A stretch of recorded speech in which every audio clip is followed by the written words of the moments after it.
The look in their eyes says it all. A look that could send chills down the spines of even the best, most experienced riders the sport has to offer.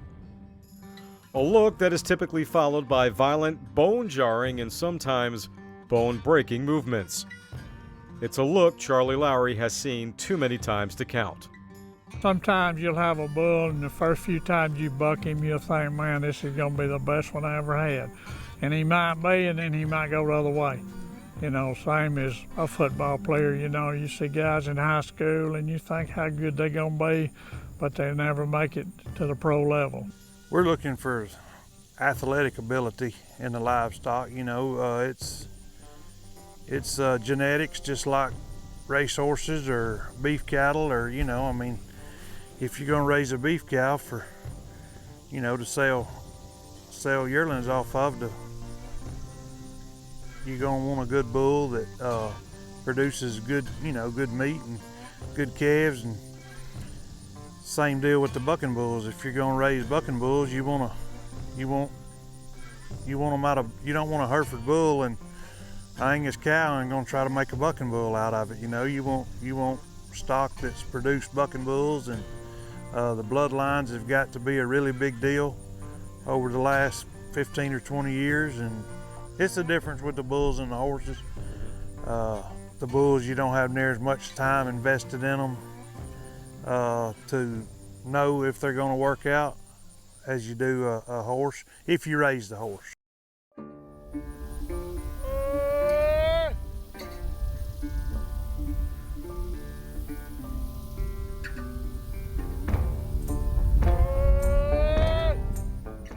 Charlie, himself a former champion roper and steer wrestler, founded 4L Rodeo in 1985. Since then, the company has grown dramatically, from 5 small productions in its first year to now producing 25 events annually.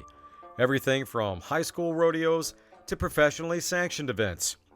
In 2009, the Lowrys expanded their operation even further by partnering with Diamond S Bucking Bulls in Weatherford, Texas.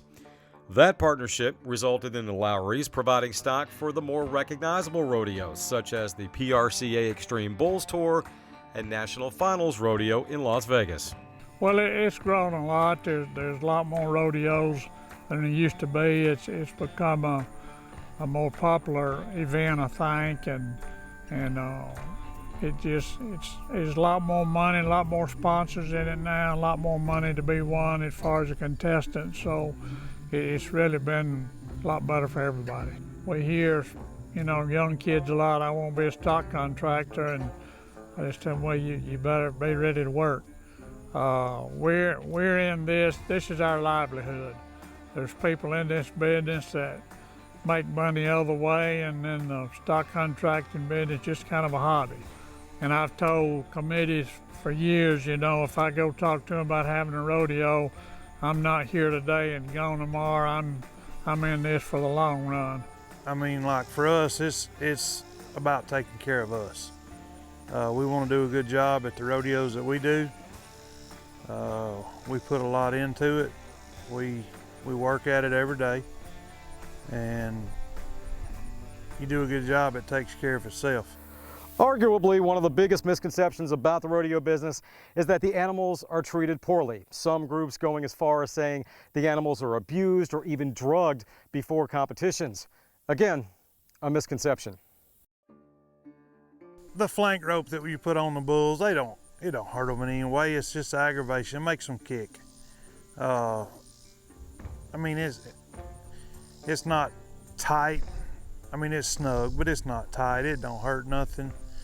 And they got a pretty good life. I mean, they hang out, they eat every day, they lay around, they go to the rodeo, and they have to perform for about 8 seconds, you know, 10 or 15 times a year. Sure.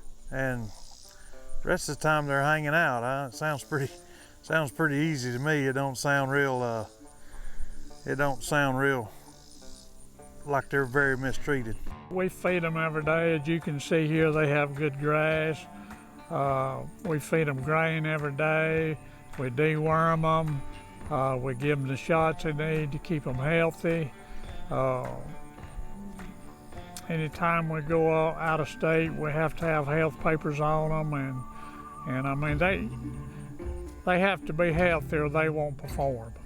You know, they're just like an athlete. You know, if an athlete's not in shape and healthy, and you know he can't perform. And this livestock's the same way. And we love animals. If we didn't, we'd be in another business.